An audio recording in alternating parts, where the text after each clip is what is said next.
Jusqu'à 9h, Good Morning Business. Et à 7h44, c'est Jean-Charles Decaux, le président du directoire et le co-directeur général de JC Decaux qui est avec nous ce matin. Bonjour Jean-Charles Decaux. Bonjour. Alors il y a un an, vous veniez pour nous présenter les meilleurs résultats de votre histoire et aujourd'hui les pires. En un an, vous avez perdu 40% de chiffre d'affaires. Oui, la vie malheureusement qui s'est produit et le changement de paradigme.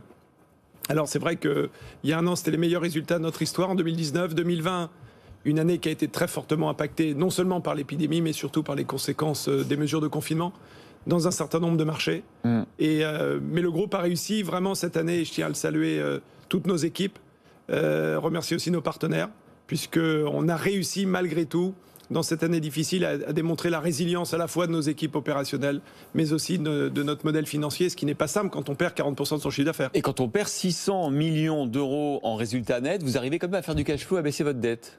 Oui, tout à fait, tout en faisant des acquisitions. C'est je pense, une bonne gestion. Encore une fois, un très gros travail de nos équipes opérationnelles. Ça veut dire que derrière, vous avez fait des économies de coûts, vous avez adapté votre appareil à ce qui se passait? Oui, absolument. Et tout ça sans faire de mesures de plans sociaux. Grâce d'ailleurs aux mesures qui ont été mises en place par le gouvernement. Il faut le saluer en France, mais aussi dans beaucoup de pays européens. On a réussi à faire du chômage partiel. Tout en adaptant bien évidemment notre outil de production aux circonstances et à la baisse de chiffre d'affaires. Donc une formidable, entre guillemets, mobilisation de nos équipes et aussi mobilisation de tous nos partenaires, que ce soit les collectivités locales, les aéroports, parce que le choc a été évidemment d'une brutalité incroyable, puisque globalement les audiences dans un certain nombre de nos infrastructures ont disparu ou diminué pendant un temps. Ouais, c'est ça. Hein. Voilà. Vous êtes partout. Où est-ce que vous sentez que ça repart quand même, l'activité repart? Je dirais qu'il y a 3 vitesses dans le monde aujourd'hui. Il y a la vitesse chinoise, où, comme vous le savez, en 2020, la Chine a produit une croissance positive de son PIB. Et aujourd'hui, nous sommes en croissance à 2 chiffres en Chine, en Hong Kong. C'est très frappant. Donc non seulement la Chine a eu un taux de croissance positif en 2020, mais surtout, elle a aujourd'hui un rebond plus spectaculaire qu'ailleurs. C'est quoi la Chine dans votre chiffre d'affaires aujourd'hui à peu près? C'est un peu plus de 20% de notre chiffre d'affaires. C'est notre premier pays avec la France. Donc les 2 plus grandes géographies du monde pour JC Decaux, c'est France et Chine. Le deuxième pays qui rebondit aujourd'hui plus doucement, parce que les mesures de confinement sont encore très sévères, mais l'économie redémarre plus rapidement, c'est les États-Unis. Bah oui. Absolument. Et ce qui est préoccupant aujourd'hui, c'est que l'Europe redémarre plus lentement. Pourquoi? Parce que nous sommes encore en retard en termes de vaccination.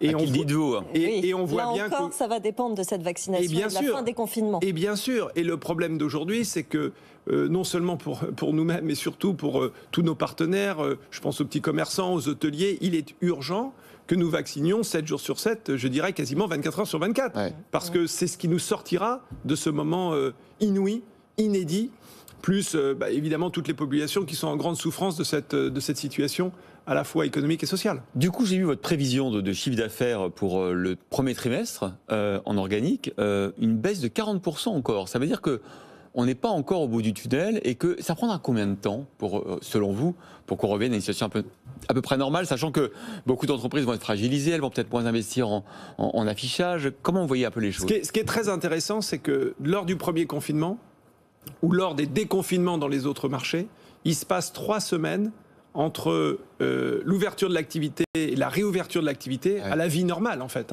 Parce que quand on dit la vie d'avant ou la vie d'après, je pense que tout le monde est d'accord pour dire que la vie d'aujourd'hui, personne n'en veut. Individuellement, collectivement.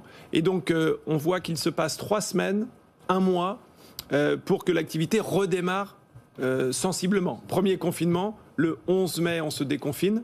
Le début juin, l'activité était revenue quasiment pré-Covid. Donc on sent bien que l'activité, bien évidemment, ne demande qu'une chose, c'est à redémarrer. Et donc l'urgence absolue, elle est sanitaire.